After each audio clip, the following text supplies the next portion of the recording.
पाकिस्तान था, लेकिन फिर गैरों की साजिशों की वजह से हमारा ये बाजू हमसे कट गया, जिसके बाद यूं महसूस होता था कि शायद अब बांग्लादेश की जमीन पर कभी हमारे कौमी तराने की धुनें सुनाई न दे सके। लेकिन आज पाकिस्तान और वेस्ट इंडीज के क्रिकेट मैच से पहले बांग्लादेश की सरजमीन पर पाकिस्तान का कौमी तराना बजाया गया।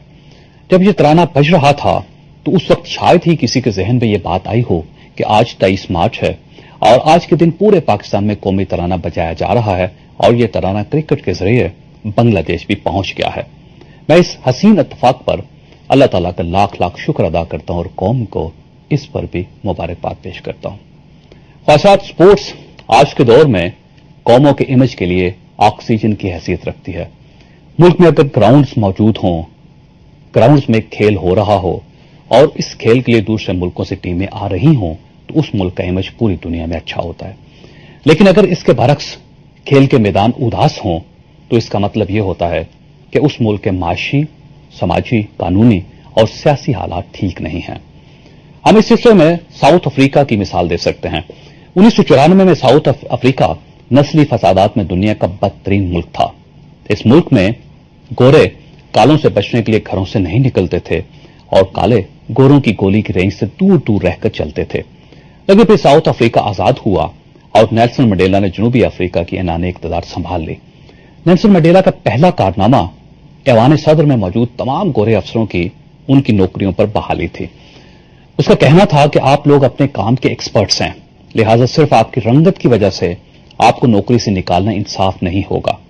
इनका दूसरा कारनामा रग्बी की टीम की बहाली थी। आजादी से पहले साउथ अफ्रीका की रग्बी की टीम दुनिया की चैंपियन थी और इस टीम के तमाम खिलाड़ी गोरे थे। आजादी के बाद टीम टूट गई और गोरे खिलाड़ी यूरोप और अमेरिका जाने लगे।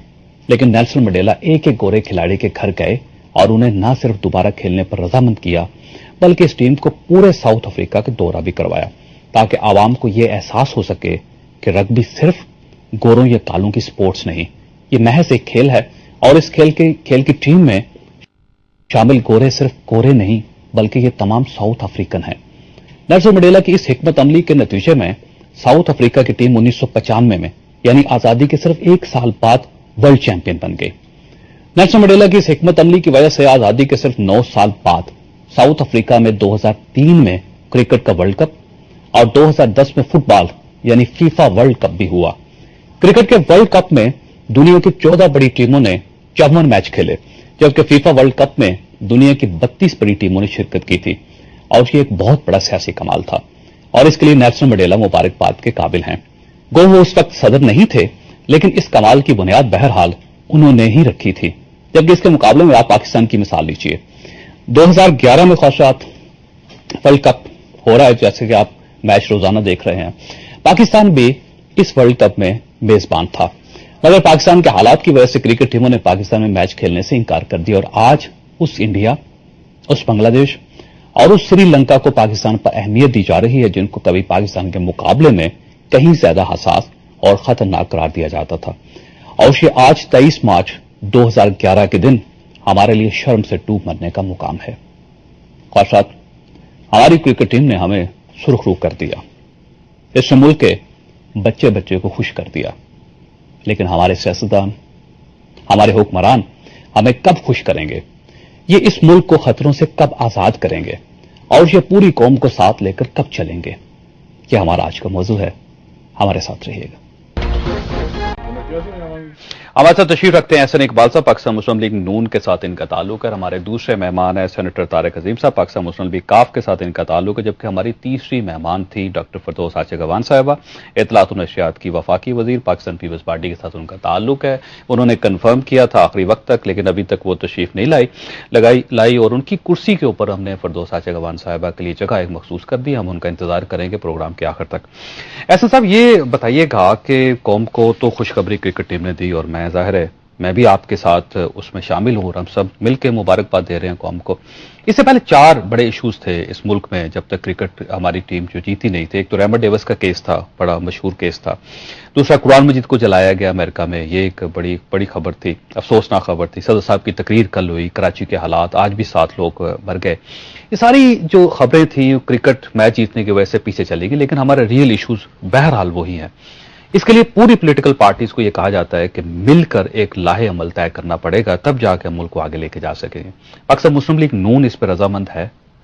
دیکھیے، پاکستان مسلم لیگ نون نے تو سب سے پہلے یہ تجویز دی تھی کہ ملک کو ان بحرانوں سے نکالنے کے لیے اگلے 10، 15، 20 سال کا ایک روڈ میپ بنایا جائے، اور اس میں تمام سٹیک ہولڈرز جو ہیں وہ مل کر بیٹھ کے کمٹ کریں کہ ہم اس پر عمل درآمد کو یقینی بنائیں گے، اور جو بھی ان کا آئین کے مطابق کردار ہے وہ کردار ادا کریں گے۔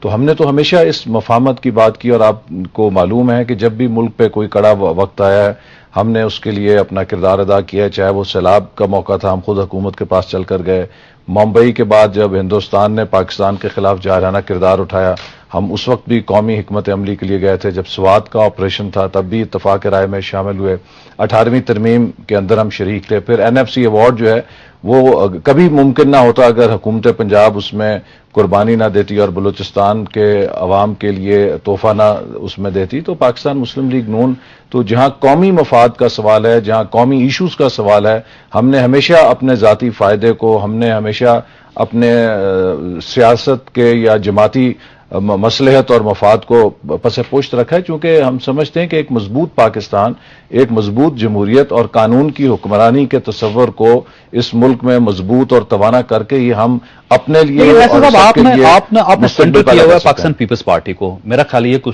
اس کے مقابلے میں اگر آپ پاکستان مسلم لیگ کاف پہ توجہ دیں، JUI پہ توجہ دیں، MQM پہ توجہ نہیں، دیں، میں تمام چھوٹی پارٹیز جو آپ کے ساتھ بیٹھے تھوڑا ہیں سب لوگ سوال کرنا مل چاہوں گا، کے اگر کچھ کر لیں تو مجھے میرا آپ خیال ہے یہ ملک کے لیے بتائیے بہتر ہوگا۔ کہ پاکستان مسلم لیگ نون وہ کیا نہیں کر رہی جو اسے کرنا چاہیے؟ بس پاکستان مسلم لیگ کاف کے ساتھ مل کے آپ اتحاد بنا سکتے ہیں، JUI کو آپ دعوت دے سکتے ہیں، MQM کو آپ دعوت دے سکتے ہیں، جماعت اسلامی کو، عمران خان کو، سب پارٹیز کو اس ملائیں۔ وقت صورتحال یہ ہے کہ ہم کسی ایسے کچے سہارے کے ذریعے اتنی بڑی تبدیلی نہیں لا سکتے جتنی ملک کے اندر ہمیں جتنے پیچیدہ مسائل کا سوال ہے کہ ہمارے پاس تو معاف کیجئے کوئی رحمان ملک صاحب نہیں جو صبح شام جا کے MQM کے ساتھ مذاکرات کرے اور نئے بھاؤ کا پتہ کرے آج کا تازہ بھاؤ کیا ہے یا آج کی تازہ ڈیل کیا ہے۔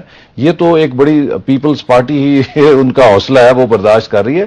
دیکھیے بات یہ ہے کہ اگر اس وقت حکومت کے پاس اکثریت ہے تو اس کے الائز کی وجہ سے ہے۔